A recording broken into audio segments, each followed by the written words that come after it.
Magandang umaga sa inyong lahat. Kami nga pala ang aking mga pangkat.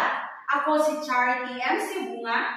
Ako si Rhea P. Palagdiw. Ako si Maressa M. Soldevilla. Ako si Stella N. Lawano. At ako naman si Sarah S. Palomar. Sa uulitin, magandang umaga sa inyong lahat. Ngayon, inaaniyahan ko kayong tumayo para sa ating pangunahing panalangin. Amen! Manatiling nakatayo para sa ating pagmasigla. Ngayon ating kantahin at sayawin ang Ako ay may ulo na aking ginagalaw. Handa? Awit! Ako ay may ulo na aking ginagalaw. Aking ginagalaw. Aking ginagalaw. Maraming salamat sa iyong cooperation class. Ngayon bago kayo umupo ay pakiayos muna ng hanay ng inyong mga upuan at pakipulot na rin ng mga basura o mga kalat na nakikita sa inyong mga sahig. Tapos na ba?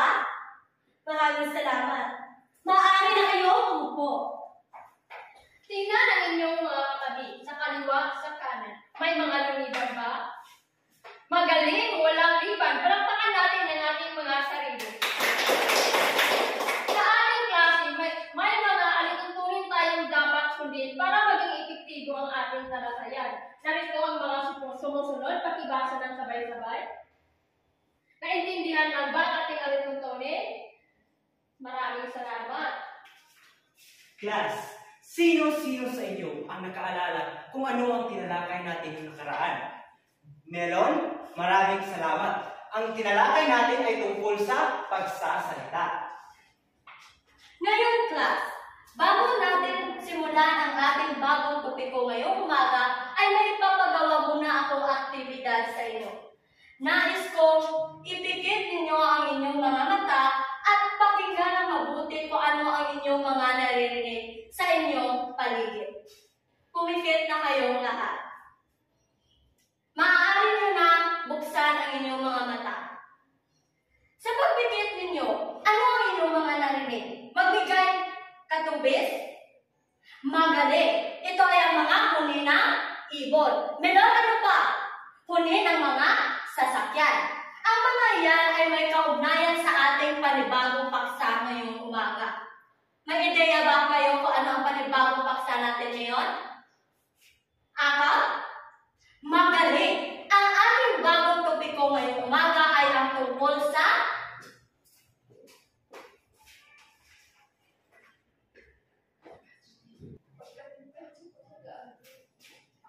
basahin ng sabay-sabay. Ang ating bagong topiko ngayong umaga ay ang tungkol sa pakikinig. Class, kapag narinig niyo ang salita o kapag nakita niyo ang salitang pakikinig, ano ang sumasaisip sa inyong mga isipan? Melon? Maaari? Ikaw, katubis? Magaling. Tingnan nga natin kung tama ba ang nasa inyong mga isipan.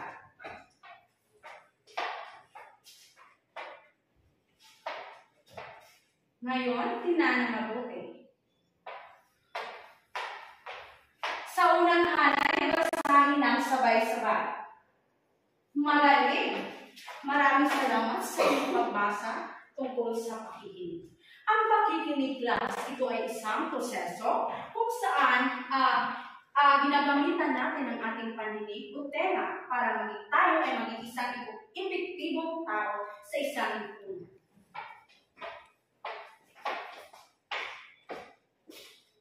At sa pakikinig ay merong mga uri nito. Sino ang may ideya sa inyo kung ano nga ba ang mga uri ng pakikinig? Dikot? Magaling. Ating alamin kung ang sinabi kong uri ng pakikinig ay nasa ating telebisyon.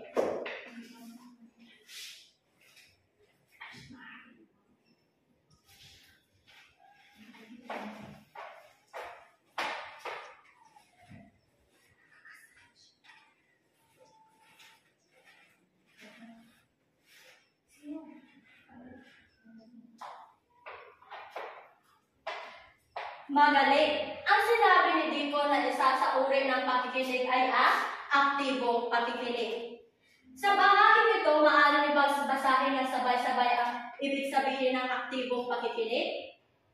Maraming salamat.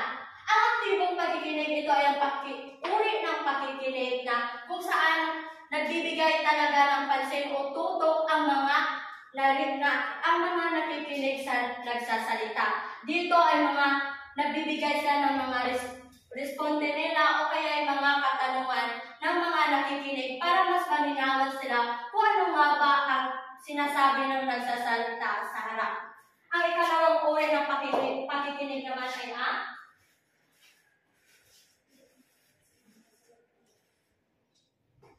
pasibong pakikinig. Katubis, maaari mo bang basahin kung ano ang pasibong pakikinig? Maraming salamat. Ang pasibong pakikinig, ito ay pakikinig lamang pakikinig o pangangalap lamang ng mga mahahalagang detalye at hindi na sila nakikinig sa iba pang mga detalye kasi yung mahalagang detalye lang ang kanilang kinukuha. Maaari ka bang magbigay ng ideya, Dikot? Maraming salamat. Sa pasibong pakikinig, dapat dito ay ang mahalagang detalye lamang ang nais nating makuha. Ngayon ay tumungo naman tayo sa ikatlong pakikinig, ang selektibong pakikinig.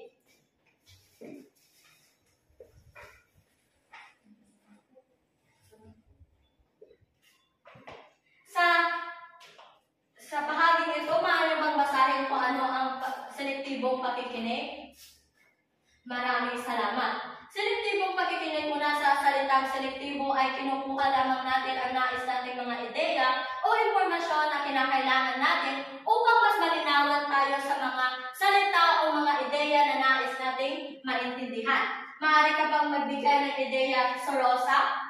Maraming salamat. Ngayon ay tumungo naman tayo sa panghuling uri ng pakikinig, ang empatikong pakikinig. Basahin ng sabay-sabay.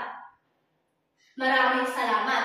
Ang empatikong pakikinig mula sa salitang empatiko, ito ay isang uri ng pakikinig kung saan makikita natin ang reaksyon o damdamin ng nagsasalita. Malalaman natin kung siya ba ay masaya, malungkot o galit dahil sa empatikong pakikinig na nalalaman natin ang kanilang damdamin at reaksyon.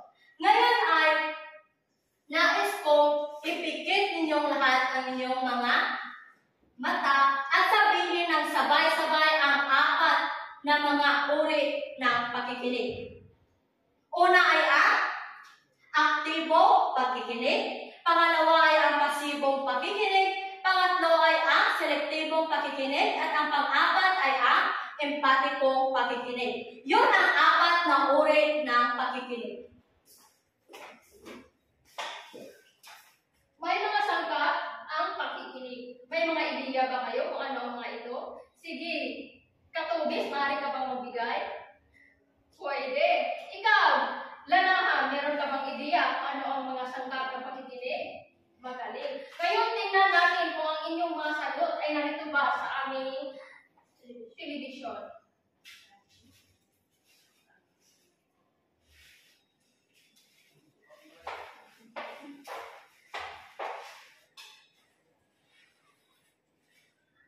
Magaling. Ang sagot nila Lanaha ay narito. Pagdinig. Ito ay isang sangkap ng pakikinig. Ang sangkap na ito ay ang pagtanggap ng mga salita mula sa mensahe na ating narinig. Tingnan din natin ang hanay dito kung narito ba ang kanilang sagot. Meron pag-unawa. Tingnan natin kung ano pa. Meron rin pag-responde. Sagot ni Siren, narito rin pag-responde. At ang sagot rin ni Kadusali ay narito pagtutok. Ang mga sangkap na ito sa pakikinig ay mahalaga upang maunawaan natin ang mensahe na binibigay ng isang tagapagsalita. Ang lahat ng ito ay mahalaga sa pakikinig upang magiging epektibo ang ating pakikinig sa mensahe at maunawaan natin kung ano ang pinagkaloob dito. Ngayon, kung tatakpan ko ang aming ginawang radyo, may mga naunawaan pa ba kayo sa sangkap ng pakikinig? magaling. Meron ang pagtutok, meron rin ang pagdinig. Talaga kayong naririnig sa aking talakayan.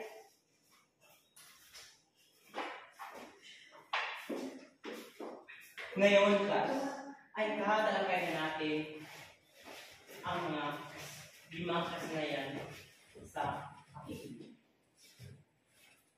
Pero bago natin bubungkalin ang kaalaman sa 5 kasanayan ng pakikinig, meron ba kayong idea kung ano ang 5 kasanayan sa pakikinig?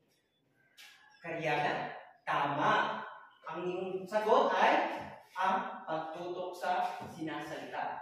Ang pagtutok sa sinasalita ay ito yung pakikinig sa nagsasalita. Halimbawa lamang sa pagpapakita ng turo ng isang guro na nasa harapan at ang kanyang tagapakinig o mga mag-aaral ay nakikinig ng maayos upang makaintindi ng marami. At ang pangalawa naman ay ang pag-iwas sa mga pagkakalayo. At pangatlo ay ang pagtatanong para sa klasifikasyon. At ang pang-apat ay pagbibigay ng feedback at ang pag-unawa sa mga non-verbal na sinyas. Itong 5 kasanayan sa pakikinig ay ito ang dapat na sundin ng mga halimbawa ng mga mag-aral na nakikinig sa mga sinasabi ng guro o sa mga nagbabalita sa radyo, telebisyon at iba pa upang maunawaan nila ng maayos at makakuha sila ng mas maraming impormasyon. Ngayon, klase, ang pakikinig ay mayroong 3 layunin. Ngayon, may mga ideya ba kayo kung ano ang 3 layunin ng pakikinig? Limbaga? Magaling. Ikaw, Milon, magaling. Tingnan natin kung ang inyong mga sagot ay narito sa ating ginagawa nawang bad.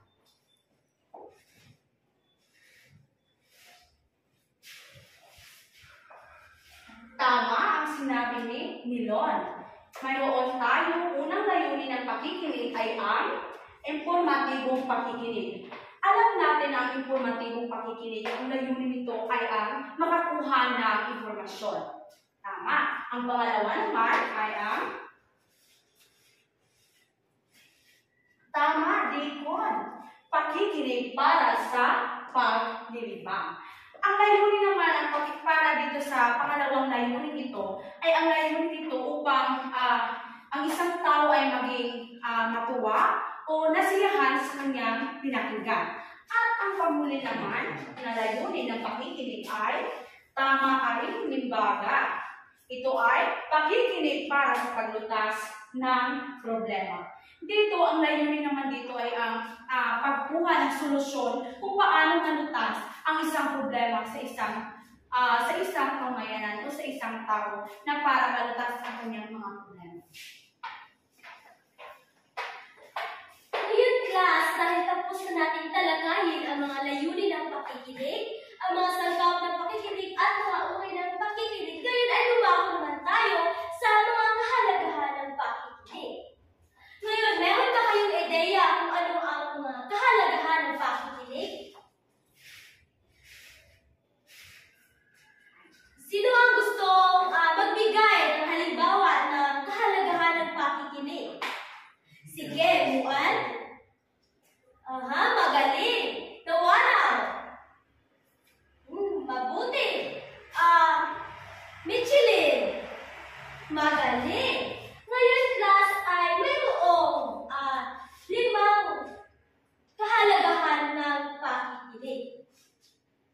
Una ay ang palipunan at emosyonal. Sa tingin niyo, class, bakit kaya mahalaga ang pakikinig sa panlipunan at emosyonal? Sige, Viray, magbigay ng iyong ideya. Magaling! Ang sinabi ni Viray ay mahalaga ang pakikinig dahil sa pamamagitan ng pakikinig sa ating sa panlipunan ay mas lalong nabigyan ng kahalagahan ang pakikinig at bibigay tayo ng magandang relasyon sa ating kapwa-tao. At pangalawa naman ay ang pang-edukasyon. Sino ang gusto magbigay ng kanilang ideya? Sige, si Rosa. Magaling!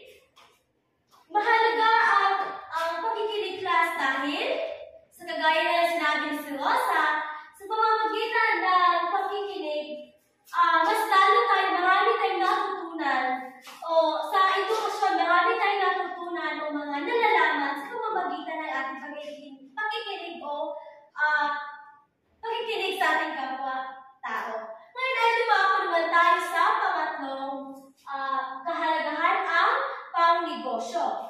Bakit nga ba mahalaga ang pakikinig sa pangnegosyo? Dahil dito, kapag tayo ay nakikinig o sa ating katrabaho or ating kanegosyo, mas lalong naunawaan natin kung ano nga ba ang ating mga pangangailangan sa ating negosyo o sa ating mga ginagawa. At ang pang-apat naman ay ang pangkalusugan. Maaari ka bang magbigay ng ideya, Melon? Magaling! Palakpakan natin si Melon.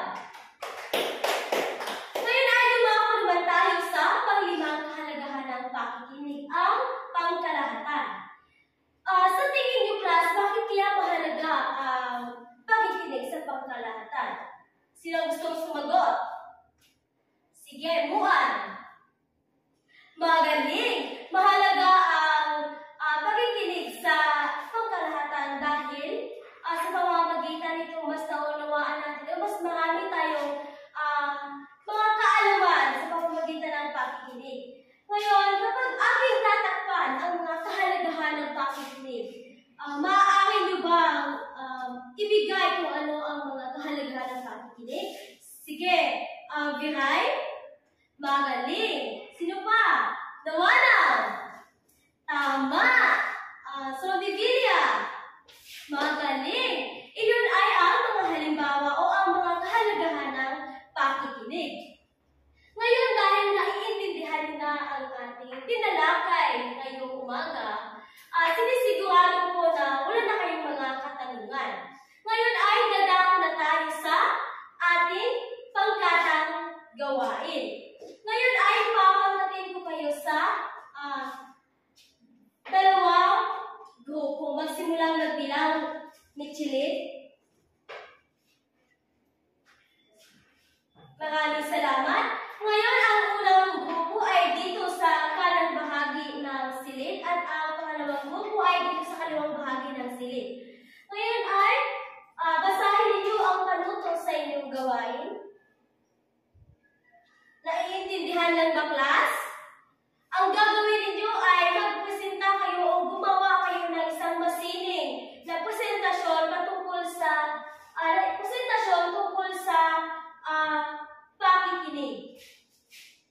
Bago kayo magsimula ay basahin muna ang mga pamantayan para maisagawa niyo ng tama ang inyong presentasyon. Meron naman kayong 5 minuto sa paggawanto at 3 minuto para sa pagpresenta dito sa harapan. Ang 5 minuto nyo ay nagsisimula na. Sige, tapos na ang 5 minuto, kaya ngayon tunghayan natin ang presentasyon ng unang pangkat. Magaling unang pangkat. At ang presentasyon ng ikalawang pangkat ay tunghayan naman natin. Napakahusay ng ikalawang pangkat. Gusto niyo bang malaman kung ilang puntos ang inyong mga nakuha? Dahil na-presenta nyo ng maayos at magaling o mahusay ang inyong ginawang presentasyon, kayo ang dalawang pangkat ay nakakuha ng kabuuang puntos o ang 50 puntos. Dahil wala na kayong mga katanungan, ako naman ang magtatanong sa inyo. Binibining akal. Ano nga ba ang tinalakay natin ngayong umaga? Tama, ang tinalakay natin ay tungkol sa pakikinig. At binibining Banyel, meron naman akong isang katanungan. Bakit nga ba mahalaga ang pakikinig sa pangaraw-araw na buhay? Tama! Ang pakikinig ay importante ito sa pang-araw-araw na pamumuhay sapagkat nagagamit natin, nakakuha tayo ng mga impormasyon at mga balita gamit ang pakikinig.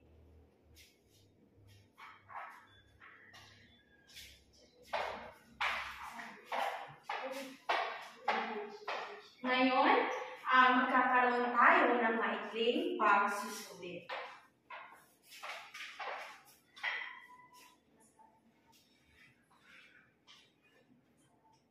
Basahin niyo ng sabay-sabay ang ating panuto. Magaling.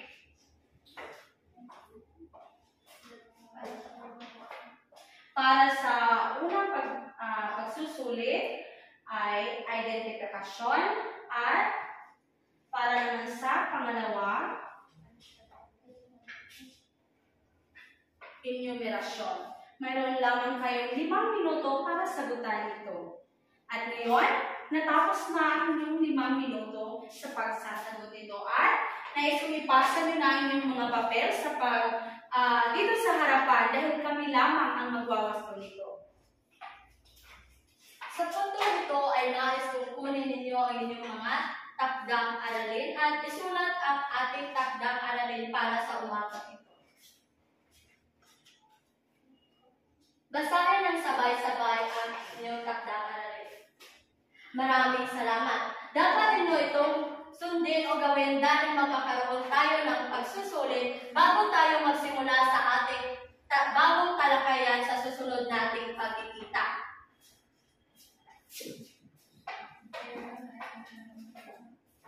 Kaya ngayon ay inaanyayahan ko ang lahat na tumayo para sa ating panguling panalangin. Amen! Ngayon, maraming salamat, paalam at maraming salamat.